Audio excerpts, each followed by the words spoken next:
नमस्ते दोस्तों। आपका एक बार फिर से स्वागत है प्रदीप ऑनलाइन चैनल में।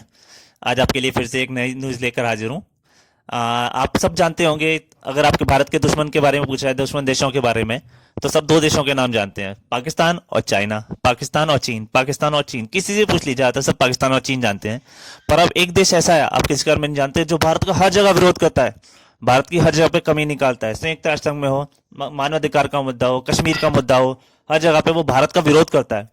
वो कहीं पे भी भारत की सपोर्ट नहीं करता, और खुलकर पाकिस्तान की भी सपोर्ट करता है। हर बात में वो भारत का मतलब विरोध ही करता है, हर चीज में। उस देश के बारे में आपको बताऊंगा, लेकिन उससे पहले मेरा आपसे अनुरोध है, अगर आपको मेरी वीडियो पसंद आए तो कृपया इस वीडियो को लाइक करें और चैनल को सब्सक्राइब करें, और हो सके तो शेयर भी करें।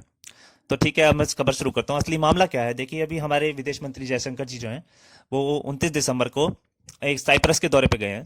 साइप्रस के दौरे पे उनका 3 दिन का दौरा है। साइप्रस के से 3 दिन के दौरे में गएंगे 31 तारीख तक। इसके बाद अभी वो साइप्रस के बाद अभी ग्रीस भी जाएंगे, और उसके बाद शायद वो अम, अभी साइप्रस और ग्रीस की बात करते हैं, इसके बाद नहीं तो मामला भटक जाएगा। अभी साइप्रस गए हैं, इसके बाद वो ग्रीस भी जाएंगे। और साइप्रस में उनका किसी चीज में वो साइप्रस के साथ रक्षा समझौते कर रहे हैं, सैन्य क्षेत्र के समझौते कर रहे हैं, उन्हें हथियार भेजने के लिए समझौते कर रहे हैं, रक्षा संधि कर रहे हैं। तो इसमें क्या है, साइप्रस के साथ संधि हो रही है ना। साइप्रस तो खुश हो रही रहा है, वो तो चाहता है भारत के साथ। साइप्रस के बहुत सारे सांसद हैं जो भारत के लिए अच्छी भावना रखते हैं मन में। और इसके लिए उदाहरण देखिए, आप देखेंगे ना, भारत और साइप्रस ने अब आपस में जॉइंट टिकटें, पोस्ट टिकटें भी की हैं। साइप्रस ने टिकटें इशू की हैं जिसमें भारत ही दिखाई दे रहे हैं, भारत के साथ उसने अपनी पोस्ट की टिकटें इशू की हैं, स्टैम्प पोस्ट जो होती हैं। और मतलब भारत और साइप्रस के रिश्ते बहुत अच्छे होते आ रहे हैं, पर इससे एक देश को बहुत ज्यादा परेशानी हो रही है। साइप्रस तो खुश है बहुत, वो भारत के संबंध चाहता है बहुत अच्छे हो जाए, पर इससे एक देश है जो बहुत ज्यादा परेशान हो रहा है। साइप्रस के साथ इस सोचे, और ग्रीस के साथ जो मैंने बताया, इसके बाद साइप्रस के बाद भारत के विदेश मंत्री ग्रीस जाएंगे। इन दोनों के जो भारत के रिश्ते बन रहे हैं, इससे एक देश बहुत ज्यादा परेशान हो रहा है। कौन सा देश, और उसको क्यों परेशानी हो रही है, जो भारत रक्षा समझौते कर रहा है साइप्रस से, वो कौन सा देश है? वो है तुर्की। आप जानते हैं तुर्की के कौन है, जो अपने को खलीफा कहते हैं? कौन? रजब तैयब अर्दोगान। अर्दोगान, आपने 100 बार नाम सुना होगा, अर्दोगान। वो चाहते हैं कि मतलब पूरे मुस्लिम जगत में, मुस्लिम जगत जितनी भी मुस्लिम कंट्रियां हैं, ये जितनी भी मुस्लिम कंट्रियां हैं जा रही, सऊदी अरब हो, चाहे यूएई हो, चाहे कुछ भी, वो अपने को इन सबसे ऊपर मानते हैं। वो अपने को एक खलीफा कहलाना चाहते हैं। वो कहते हैं सब सारी कंट्रियां, मतलब मुस्लिम कंट्री, एक तरह से मेरे कहने पे चलें। तो वो कुछ ना कुछ ऐसा काम करते रहते हैं जिससे हमेशा वो चर्चा में आ जाते हैं। वो कौन है? वो क्या है, वो कश्मीर के मुद्दे पर हमेशा भारत के विरोध में बोलते हैं। वो पाकिस्तान का समर्थन करते हैं। अभी भारत की खबर आई थी लगातार कि वो पाकिस्तान के साथ जॉइंट वेंचर भी कर रहे हैं, कुछ उनकी सेना भी आ सकती है, कुछ सैनिक वगैरह कश्मीर में, उनके पीओ के क्षेत्र में। वो लगातार भारत का विरोध ही करते हैं सब जगह।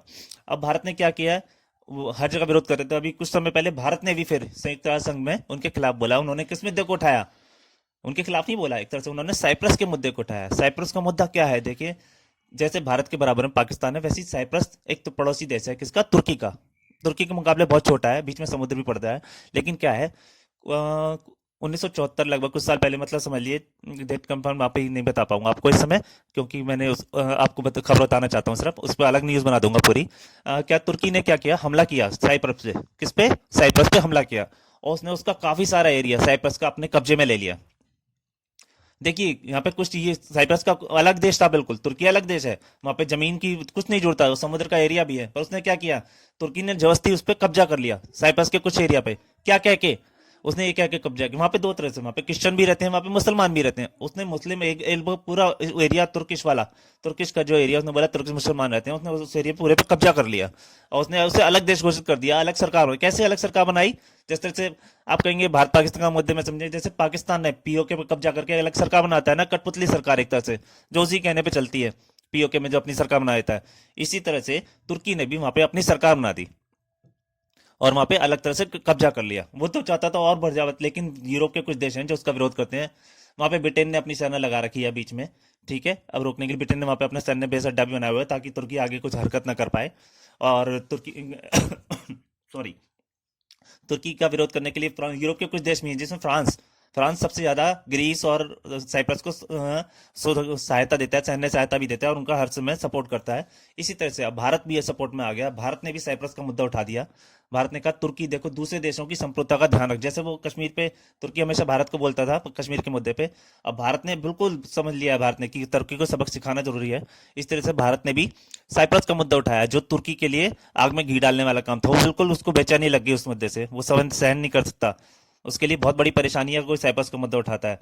तो भारत ने साइप्रस का मुद्दा उठाया। भारत ने कहा दूसरे देशों की संप्रभुता का ध्यान रखना चाहिए, और उससे तुर्की को समझ में आया कि भारत किस तरह से क्या क्या स्टैंड ले सकता है। और भारत की ग्लोबल छवि भी बढ़ी है, सारे देशों को, पूरी दुनिया को समझ में आ रहा है भारत अब दूसरे देशों के मुद्दे में सपोर्ट करता है किस तरह से।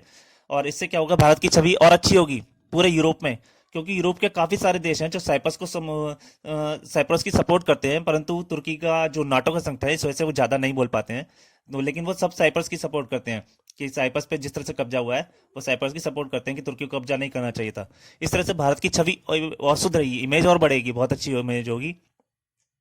और इस समय जो रक्षा समझौते भारत जो साइप्रस से कर रहा है, इससे भारत का एक्सपोर्ट भी बढ़ेगा रक्षा क्षेत्रों में। तुर्क ग्रीस के साथ भी अभी भारत रक्षा क्षेत्र में समझौते करना चाहता है, कुछ मेरे ख्याल से करेगा ही, क्योंकि ग्रीस भी तैयार है खुद। तो ये सब देश खुद तैयार है। तो मेरा ये मानना है इससे भारत का इम्पोर्ट वो एक्सपोर्ट भी बढ़ेगा लगातार, और भारत की छवि भी बढ़ेगी। इस नीति पे हमारी सरकार बहुत अच्छा काम कर रही है, विदेश नीति पे।